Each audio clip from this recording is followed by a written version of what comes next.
और वो मुस्लिम लड़के जब बाहर निकले तो उन्होंने महिला पुलिस को पीटना शुरू कर दिया। क्यों? ओवैसी दोनों भाई वकील है, एक भी बार खड़े हुए उसके लिए? पहले ही राहुल गांधी ये बात बोल चुके हैं कि जो पहले की कांग्रेस थी उसमें आरएसएस के कार्यकर्ता ज्यादा थे, क्योंकि इस देश में ज्यादा शहीद अगर कभी हुए होंगे 47 और 1857 में तो मुसलमान हुए थे। क्योंकि कीचड़ नहीं होगा तो कमल नहीं खिलेगा ना जी। तो कीचड़ करने के लिए ये सारे मुद्दे की जाती है। दोस्तों, हमारे देश भारत में 22-23 दिसंबर 1949 को बाबरी मस्जिद का मुद्दा उठा, और जब बाबरी मस्जिद का मुद्दा उठा तो उस मुद्दे ने हमारे देश को दो जगह तकसीम कर दिया।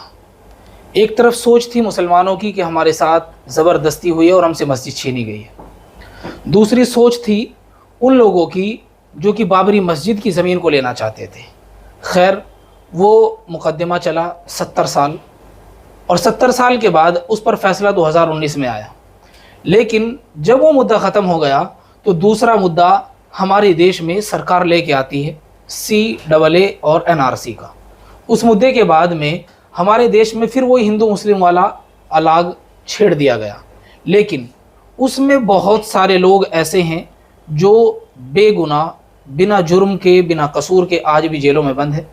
हमारे साथ किसान नेता अविनाश काकड़े जी हैं, जो कि बहुत मुखर होकर बोलते हैं, और किसी भी मुद्दे पे अगर आपसे बात की जाए तो आपके सामने टिकने वाला बंदा मुझे तो खैर नज़र नहीं आया।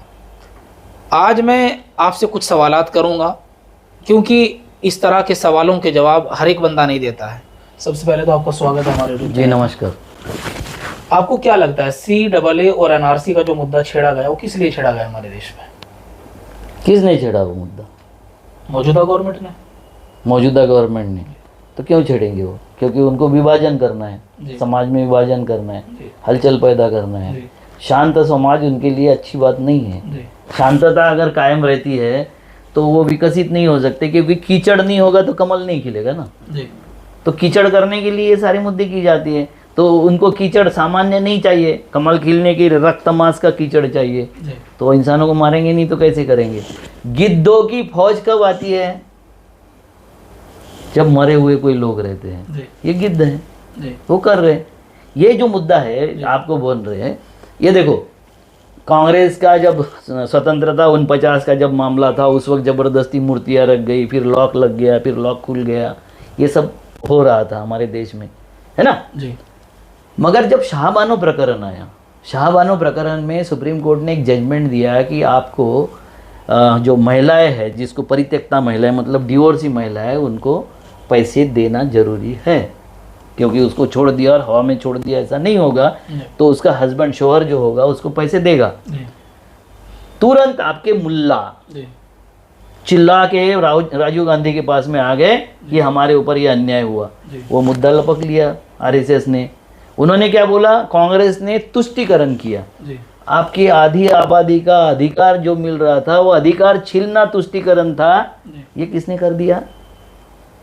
आपके बहन का, आपके माता का, आपके पत्नी का जीने का अधिकार आप मान्य करते हो कि नहीं? इस्लाम भी मान्य करता है ना जीने का अधिकार उनका। तो जीने के अधिकार में उसकी रोजी रोटी, उसको खाने की व्यवस्था, ये मान्य होनी चाहिए थी कि नहीं? वो अगर हमारे देश के सुप्रीम कोर्ट ने मान्य किया था तो आपके मुल्लवी जब खड़ा हुए उसके विरोध में, उस वक्त इस्लामी लोग और मुस्लिम समाज क्या कर रहा था? जब आपके विरोध में कुछ षड्यंत्र होते रहता है, उस वक्त आप सोए रहते हो। जैसा मैं आपको बताता हूँ कि ओवैसी आके मुंबई में सम्मेलन किया, काय के विरोध में? वो रोहिंग्या को मार रहे हैं, पीट रहे हैं, आसाम में ऐसा हो रहा है, वैसा हो रहा है, शुरू हो गया। वहाँ मुस्लिम इकट्ठा हुए, करीबन 1 लाख से ज़्यादा मुस्लिम इकट्ठा हुए मुंबई में। और वो मुस्लिम लड़के जब बाहर निकले तो उन्होंने महिला पुलिस को पीटना शुरू कर दिया, पुलिस को पीटना शुरू कर दिया, ठीक है। उन्होंने प्रेस की गाड़ियाँ तोड़ना शुरू कर दिया। मैं बोला, मैं पुलिस के पीटने का स्वागत करता हूँ, मैंने समर्थन करता हूँ मुसलमानों का कि उन्होंने पुलिस को पीट दिया, क्योंकि मुसलमानों के और पुलिस के संबंध अच्छे नहीं रहते, उल्टे सीधे धंधे करते रहते हैं, तो पुलिस उनके संशय करती रहती, विचित्र काम होते रहते हैं। तो उन्होंने पीट दिया, मैं उसका समर्थन कर सकता हूँ, मतलब वो मान सकता हूँ कि ठीक है जी। दूसरी बात मैं मान सकता हूँ कि महिला पुलिस को पीट दिया। अगर मुसलमानों को समझ में ही नहीं आता कि बुरखे के बिना भी महिला हो सकती है, तो उन्होंने महिला पुलिस को पीट दिया, ये भी मैं समर्थन करता हूँ। उनको ये मालूम नहीं है कि कलकत्ता की न्यूज़ होगी या बंगाल की, आसाम की न्यूज़ होगी, यहाँ के ओबी वैन वाले नहीं दिखा सकते, यहाँ का प्रेस नहीं दिखा सकता, इतनी अकल मुसलमानों के पास नहीं है, और इसलिए उन्होंने उनको भी तोड़ दिया, मैं मानता हूँ। मगर वहाँ शहीद स्मारक को जब लाठी डंडी से और जूते से तोड़ा गया, उसका मैं समर्थन नहीं कर सकता, क्योंकि इस देश में ज़्यादा शहीद अगर कभी हुए होंगे 47 और 1857 में, तो मुसलमान हुए थे। और शहीदों का स्मारक इस देश की कुर्बानी के लिए बनाया जाता है। और वो जब वहाँ का अपमान हुआ, एक भी मुस्लिम नेता खड़ा नहीं हुआ, और जो खड़ा हुआ वो इक्का दुक्का था। क्यों? वक्त पे क्यों नहीं जागते आप लोग? जागना नहीं चाहिए था आपको कि शहीदों का अपमान कर रहे हैं। आपके शहीद नहीं है, आपके शहीदों का आप याद नहीं करोगे। शेर अली अफरीदी नाम का शेर, जिसने वाइसराय का मतलब राष्ट्रपति का गला चम्मच से काट दिया था और वो कुर्बान हो गया, वो माफी वीर हमारे महाराष्ट्र का, उसके सामने वो शेर अली अफरीदी के सामने क्या है? कुछ नहीं है।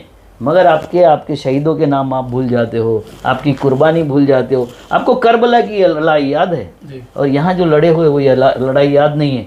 देश में यहाँ रहना है कि करबला वाली लड़ाई में जाके रहना है? कहाँ रहना है? अब तो मुसलमानों को देश में गद्दारी कहा जाता है, जैसे उमर खालिद, शर्जील इमाम जो CAA के केस में जेलों में बंद है, यही कहा जाता है कि वो तो देश के गद्दार है, UAP उन पर लगा दिया गया। देखो, मुझे हिंदू होने का प्रमाण पत्र RSS नहीं दे सकती। उसका कारण ये है कि मैंने उनके यूनिवर्सिटी में एडमिशन ही नहीं लिया। जी। तुमने लिया था क्या उनके देशभक्ति यूनिवर्सिटी में एडमिशन? मैं तो RSS से संबंध ही नहीं है। लिया था क्या? नहीं लिया ना।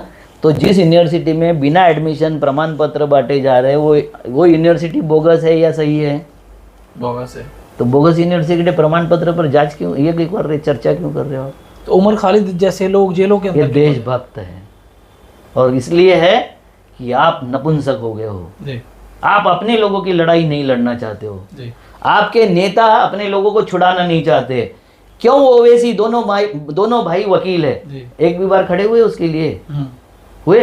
उसके उमर खालिद के साथ 8 लोग और जेल में बंद है, उनके लिए खड़ा हुआ ओवैसी, तो उसको नेता क्यों बोलते हो आप? मैंने तो नहीं बोला भाई, आप लोग मुसलमानों का नेता है वो। मुसलमान तो वोट ही नहीं देता उसे। किसे? ओवैसी को। तो कैसे लोग बिहार में कैसे जीत गए उसके MLA? बिहार में कितनी सीटें जीती? 5 सीटें जीती, मगर 250 सीटों में पोलराइजेशन करवा दिया उसने। मगर वो तो गठबंधन में जाने की कोशिश करता है, लेते ही नहीं है। कौन? ये राहुल गांधी नहीं ले रहा है, तेजस्वी नहीं ले रहा है। क्यों लेंगे जब तुम नफरत फैलाते हो?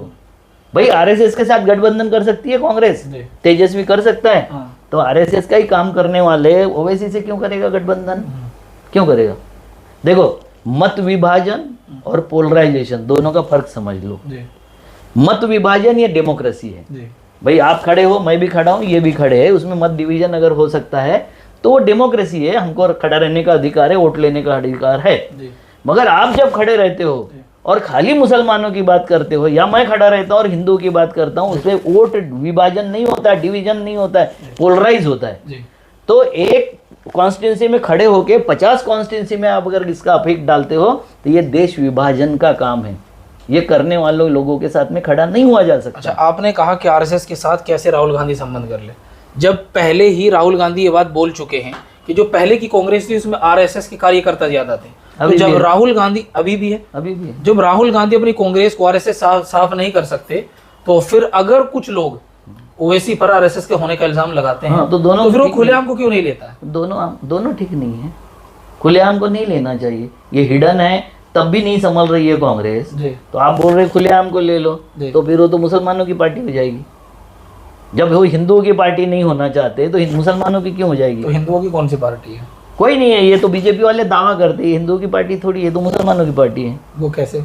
अरे, सारा चीज आपको ही देती है, लड़कियां भी आपको देते हैं, शिक्षा भी आपको देते हैं, कंप्यूटर की आपको देते हैं, आपके जो मदरसे के टीचर है उनको वजीफा भी वही देते हैं आपको। मगर UAP भी तो हमारे ऊपर ही लगाते हैं। कौन? सबके ऊपर लगा है UAP, आपके ऊपर थोड़ी। बुलडोजर तो मुसलमानों के घरों पे चलता है। किसने बताया? हिंदू के घरों पर भी उपाध्याय का घर टूटा, अभी रो रहे थे वो।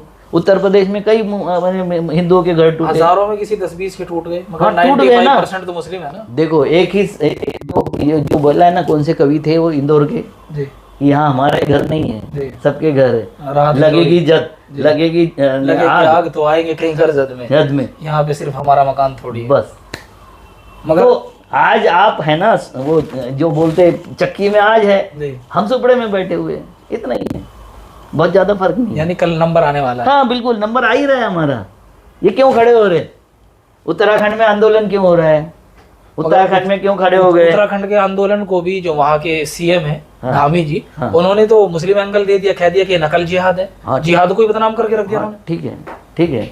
देखो मैं तो उस वक्त कोरोना जिहाद था, उस वक्त मैं मुखरता से बोला था जी। कि हरिद्वार में कुंभ हो रहा है वो कौन सा जिहाद है, जी। वेस्ट बंगाल में और वहाँ बिहार में मीटिंग हो रही है वो कौन सा जिहाद है। वहाँ जाके बोलते ये जहाँ तक आंखें जा रही है वहाँ तक लोग ही लोग दिखाई दे रहे हैं, यहाँ आके बोलते 2 गज की दूरी जरूरी है और मास्क भी जरूरी। जी। तो ये जो झूठ बोलने वाली की फैक्ट्री है, वहाँ कहाँ मुंह लगोगे? मगर कोरोना जिहाद में तो इन्होंने पूरा इल्जाम तबलीगी जमात में मुसलमानों पे डाला था। तो तबलीगी जमात को परमिशन भी तो अमित शाह ने दिया था और पकड़ा भी नहीं गया कोई। तो फिर ये मीडिया बिल्कुल जो जिसे हम गोदी मीडिया, दलाल मीडिया कहते हैं, हाँ। जो अभी भी नफरत फैला रहा है। हाँ। नवरात्रों के दिनों में मैंने कल भी इसके ऊपर वीडियो बनाया था कि नवरात्रों के दिनों में ऐसी ऐसी ये न्यूज़ चला रहा है, तुम्हारे गरबे में हमारा क्या काम है, और फोटो लगा रहा है उसमें मुस्लिमों की, आधी बुरके की, आधी साड़ी की। तो ऐसे लोगों का क्या है इसमें? कुछ नहीं, नफरती लोग अपने तरीके से मरेंगे। बहुत ध्यान क्यों देते हो? अच्छा एक और हमको उसमें क्यों डालते हो? वो तो आपका ससुर और दामाद का लफड़ा है ना, हमको क्यों बीच में डालते हो उसमें? अच्छा हमारा हम तो कुछ बोलते ही नहीं, आपका आपसी झगड़ा है, हमारे ऊपर क्यों उंगली उठाते हो? अच्छा एक और नया एंगल आ गया ज्ञान वापी का। बाबरी मस्जिद के बाद नया एंगल इन्होंने ले लिया ज्ञान पूरा वापी नहीं मस्जिद है, का। पूरा नहीं है। और ज्ञान वापी मस्जिद किसने तोड़ा था? अकेली मस्जिद है पूरी वाहिद दुनिया में जिसका नाम हिंदू राजा के नाम से है। जी। कैसे? उसका इतिहास कभी पढ़े आपने? इतिहास देखा? नहीं। इतिहास से आपका क्या मतलब है? मुसलमानों का तो कोई मतलब ही नहीं इतिहास से। बिल्कुल तोड़ा था वो मस्जिद, हिंदू राजाओं ने तोड़ा था, औरंगजेब के साथ में। औरंगजेब तो गंगा के उस पार था। जब उनकी महिलाएं उस मंदिर में गई और कच्छ के राणा जो थे ज्ञान सिंह, उनके बीवी और उनकी दासियां गायब हो गई, और जब दूसरे दिन तहखाना खोला गया, मारपीट करके पूछा गया तो तहखाना खुला तो वहाँ उनकी बिना कपड़े की प्रेत डेड बॉडी मिली जिनके ऊपर बलात्कार करके मार दिया था। तो ये मंदिर अपवित्र हुआ करके वो राणाओं ने तोड़ दिया। तो ये बताने के लिए इतिहास पढ़ना पड़ेगा कि नहीं? किताबें पढ़ना पड़ेगा कि नहीं? आपकी तो दुश्मनी है हिस्ट्री से, पढ़ने से, हिस्ट्री से, वास्तविकता से, देश से। अच्छा वो तो दुश्मनी पाले हुए हैं। मौजूदा लास्ट और आखिरी सवाल मेरा ये है जी कि आपने ओवैसी के बारे में कहा हाँ। कि वो भी जो है आरएसएस का है। हाँ, अकेला ओवैसी नहीं है, जो बहुत है मुसंगी। अच्छा। रोज टीवी पे 5,000 रुपए लेके आते हैं और मुसलमानों को गाली खिलवाते हैं। उनसे तो खैर कुछ लेना देना नहीं। क्यों लेना देना नहीं? वो भी तो है, रोज गाली खिलाने वाले कौन है? वो तो बिके हुए लोग। तो ये कौन है? खरीदे हुए हैं। इसी के रिलेटेड मेरा एक सवाल है। हाँ बोलो। आप कहते हो कि वो भी आरएसएस का है, लेकिन वो एक चीज ये कहता है कि मैं कभी ये नहीं कहता हूँ कि तुम सिर्फ मुस्लिमों को दो। मैं हमेशा ये कहता हूँ जो चीज तुम बराबर में हिंदू को, दलित को, सिख को, ईसाई को देते हो, वो चीज बराबर में तुम मुस्लिम को क्यों नहीं देना चाहते? हाँ तो तुम भी नहीं दे रहे हो ना। तुम्हारे लोगों के लिए खड़े होने का काम किसका था? तुम्हारे वकीलों का। कितने वकील खड़े हो रहे तुम्हारे लोगों के लिए? तुम्हारी पैरवी भी हिंदू ही करते हैं ना। तो मुस्लिम क्या करते हैं? तुम्हारी नेतागिरी, तुम्हारे वोट लेके, तुम्हारे पैसे लेके, इनके पैसे। और मैं इसलिए नहीं बोल रहा हूँ कि वो वैसे से मुझे कोई लेना देना है, मैं इसलिए बोल रहा हूँ कि वो इतना तेज और तीव्र बोलता है। उसको कभी जेल में डाला हुआ देखा आपने? उसको तो शुरू में गोलियां लगी थी। कहाँ लगी थी? हैदराबाद में। कब? समथिंग 1994 के आसपास। मैं 14 से पूछ रहा हूँ ना। तो 14 के बाद की आप बात कर रहे हैं? बताओ ना। उसके भाई को भी पेट में चाकू लगे थे। कब लगे? वही 2000 से पहले। तो मैं 14 से पूछ रहा हूँ। संगीत उस वक्त विरोधी पार्टियों का होगा, किसी क्रिमिनल ने मार दिया होगा, मुझे नहीं मालूम क्या हुआ। अगर वो पहले कांग्रेस के साथ थे हाँ। तो वो सही थे। हाँ। अब वो कांग्रेस से भी हट गए हैं, तो कहीं ऐसा तो नहीं कि भले पूरा कांग्रेस ने डाल दिया। वो अपॉर्चुनिस्ट है जी, वो अपॉर्चुनिस्ट है जी। जहाँ उनको लगता है कि मेरी गद्दी सुरक्षित है, मेरा राजनीति सुरक्षित है, वहाँ है वो। अभी तो किसी में भी नहीं है। ठीक है ना। हाँ। मगर आरएसएस के साथ है। जब भी आरएसएस को जरूरत पड़ती है, बीजेपी को जरूरत पड़ती है वोट को काटने की, वो वहाँ खड़े हो जाते हैं। मगर वो तो मुसलमानों से एक चीज कहते हैं कि तुम्हारी दुनिया में जो सबसे पवित्र जगह है, मैं वहां जाके अपने बच्चों का नेम कर लूंगा, या मेरे ऊपर कोई FIR करे, मुझे दलील से बताए कि मैं आरएसएस का। जो ज्यादा झूठा बोलता है ना वही कसम खाता है। अविनाश काकड़े को बोलो आप कसम खा के ये बोलो, मैं नहीं बोलूँगा। चाहे घर का कटा देना मेरी, मैं कसम नहीं खाऊंगा किसी की। क्योंकि मेरे शब्दों पे अगर आपको विश्वास है तो मेरे से बात करो, नहीं तो बात मत करो। कसमें ज़्यादा कौन खाता है? झूठा आदमी। झूठा आदमी। जी। तो फिर मक्का में जाके खाए या काशी में जाके खाए या और मथुरा में जाके खाए, कसमें वही खाएगा जो झूठ बोलेगा। खैर, आपका वक्त देने का बहुत बहुत शुक्रिया, बहुत टाइम दिया आपने हमें। आपको इनका इंटरव्यू कैसा लगा? इन्होंने जो स्टीक बातें कही हैं, आप उससे कितने सहमत, आप कमेंट करके जरूर बताएं। हाँ, वैसे वाले कुछ बोलेंगे मुझे कि उनको ऐसा कर दिया वैसा कर दिया, वो बोलेंगे जरूर, उनका अधिकार है बोलने का। मगर वो सीधे भी ये सवाल पूछो कि क्यों करता है बीजेपी को, किसी दिन मिलेंगे मुझे, मैं सवाल करूंगा। आरएसएस के साथ में क्यों गठबंधन होता है? तुम जहाँ जहाँ जाते हो बीजेपी की सीटें क्यों बढ़ जाती है? मैं कोशिश करूंगा जल्दी इंटरव्यू लेने का। हाँ, पूछो। तो आप सभी हमारे देखने वाले दर्शकों का शुक्रिया। आपको वीडियो कैसा लगा कमेंट करके ज़रूर बताएं और वीडियो को अपने दोस्तों के साथ ज़रूर साझा करें। मिलते हैं फिर आपसे अपनी अगली नई वीडियो में, तब तक के लिए आप सबका शुक्रिया। नमस्कार।